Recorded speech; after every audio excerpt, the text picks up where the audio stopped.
Teori belajar behavioristik dan 4 prinsip utama teori behavioristik.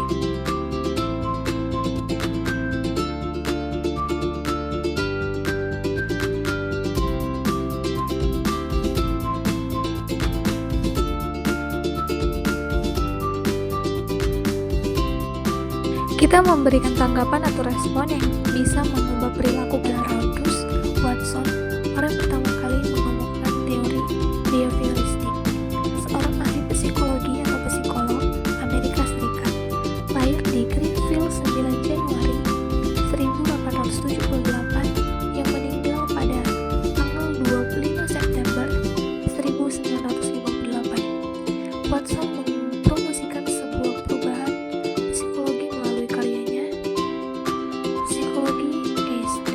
Psychologist as the Pluralist Views atau pandangan perilaku psikologi yang ia dedikasikan kepada Universitas Columbia pada tahun 1913. Ia menjelaskan bahwa tingkah laku seseorang dapat dijelaskan atas dasar reaksi fisiologik terhadap suatu rangsangan atau stimulus.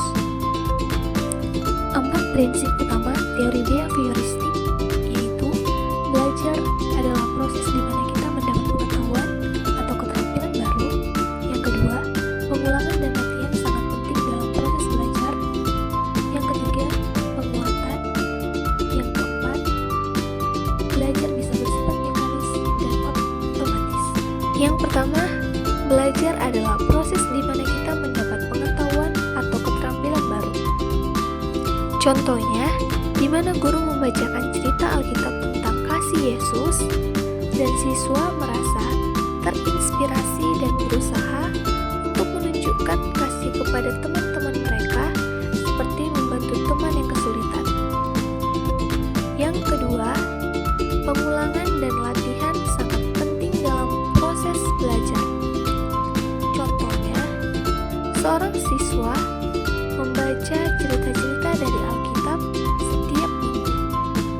Nah, dengan latihan membaca secara rutin, siswa semakin memahami ajaran dan nilai-nilai yang terkandung dalam Alkitab. Semakin sering ia membaca, semakin baik ia mengingat dan menerapkan ajaran tersebut dalam hidupnya. Yang ketiga, penguatan. Penguatan adalah cara untuk mempengaruhi perilaku seseorang.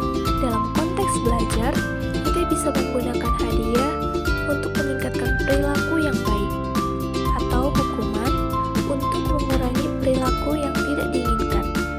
Contohnya, di mana seorang siswa yang selalu membantu teman-temannya dan aktif dalam kegiatan gereja mendapatkan pujian dari guru atau orang tua, di mana pujian ini berfungsi sebagai hadiah yang membuat siswa merasa dihargai. Hal ini mendorongnya untuk terus berperilaku baik dan membantu orang lain. Dan yang keempat, belajar bisa bersifat mekanis dan otomatis.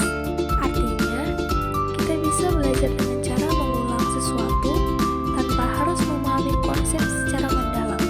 Dalam proses ini, kita hanya perlu mengurangi rangsangan atau stimulus dan respon yang benar sampai kita bisa melakukannya secara otomatis. Contohnya, di mana seorang siswa menghafal doa Bapa Kami dengan mengulangnya setiap hari. Meskipun ia mungkin tidak sepenuhnya memahami makna setiap kata, dengan mengulang doa tersebut, ia bisa mengucapkannya secara otomatis. Demikian penjelasan saya, semoga bermanfaat.